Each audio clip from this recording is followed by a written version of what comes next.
Mais sur les marchés, les véritables pépites, le produit phare de l'île, ce sont les pommes de terre. Fierté locale, elles inondent les étals et sont l'objet de toutes les attentions. Entre avril et juillet, une trentaine d'exploitants produisent 2500 tonnes de celles que l'on appelle Alkmaria ou Charlotte. Un tout petit volume qui ne représente que 0,2% de la production nationale. Ces petites pommes de terre sont donc les plus rares de France et les plus chères, jusqu'à 10 € le kilo. Leur prix est élevé car elles sont les toutes premières de l'année à sortir du sol. C'est le microclimat qui enveloppe l'île qui permet cette précocité. Avec 2300 heures de soleil par an, elle est l'un des lieux les plus ensoleillés de France, juste après le sud-est et la Corse.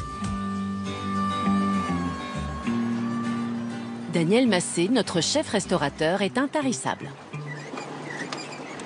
Ça, c'est bon, ça. Alors, ça, c'est top. C'est une peau de nouveau-né, vous voyez, avec le simple frottement du pouce. La peau s'en va, c'est une petite pellicule de rien du tout. Depuis 1998, ce savoir-faire traditionnel est labellisé AOP, appellation d'origine protégée. On ne fait pas des frites avec les pommes de terre ligne dorée.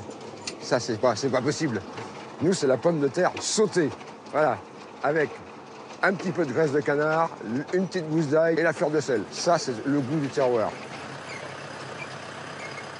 C'est beau, là. Hein, ah, elles sont belles. Elles sont bien amorties, elles ont le tissu qui permet d'amortir la pomme de terre quand elle tombe. Parce qu'une pomme de terre qui a un coup, elle passera au contrôle, on ne la mettra pas dans l'emballage. Après cette taille-là, le modèle est déclassé et il n'est pas vendu parce qu'on considère qu'après, c'est un modèle qui n'a plus rien à voir par rapport au cahier des charges de l'AOP. Alors, elle sert pour les restos du cœur, les hôpitaux, tout ce qui est social, mais elle n'est pas vendue.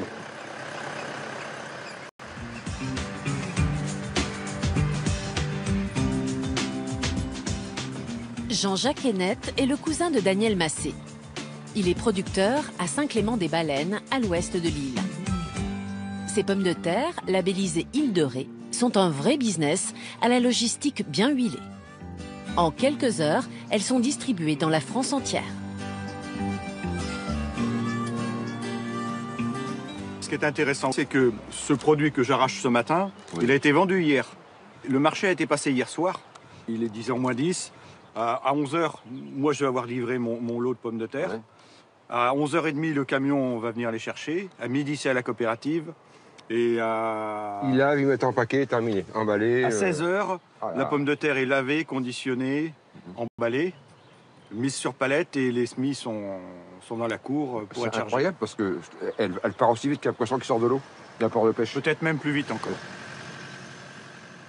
La pomme de terre de l'île de Ré, elle est reconnue parce qu'elle s'appelle l'île de Ré, c'est la première AOP de France, mais reconnue par sa qualité. Souvent, on nous reproche, bien évidemment, de le vendre cher, mais il faut quand même pas oublier que de la pomme de terre primeur AOP de l'île de Ré, c'est une production pour l'année de 11 tonnes hectares de rendement moyen, quand on sait que le rendement moyen de la pomme de terre en France est aux alentours de 55 tonnes.